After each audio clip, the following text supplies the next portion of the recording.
guys, andito na naman ang iyong Bicolanang Magayon. So guys, hindi na ako Bicolanang Magayon, Bicolanang Gala. So guys, dahil uminit ngayon, parang masarap mag-rides kaso ang init. So naisipan kong bumalik na naman sa aking hideout ba sa Tulay ng Pag-ibig sa Santa Eulalia.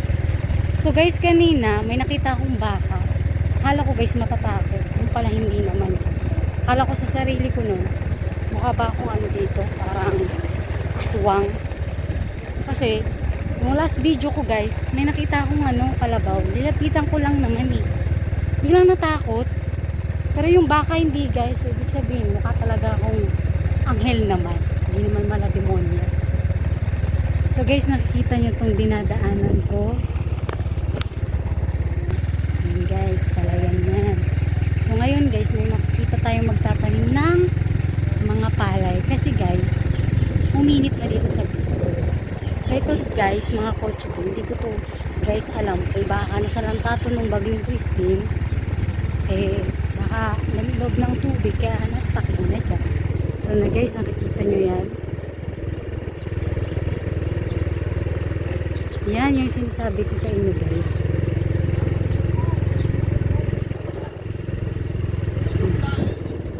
Na palayan. So guys, kung nakikita nyo yan guys, uulitin niya siguro yan guys na ang tawag kasi sa amin dyan guys, mamakinahon. Di ko lang alam kung ano sa Tagalog yan, kaya na lang kung sino nakakalam sa Tagalog. So guys, yan. Ito kasi yung pangunahing hanap buhay dito sa probinsya ng Bicol, magtanim ng palay. So guys, nakikita nyo itong daanan. Yan guys. At may isasabihin din ako sa inyo guys. Nakikita nyo yung guys, resort yan guys. Yan ang tinatawag na Villa Alba. Di ko pa dyan guys na try pumasok or pumunta. Sa susunod guys, pag may budget na, papasukin din natin yung resort na yun. Yun guys oh.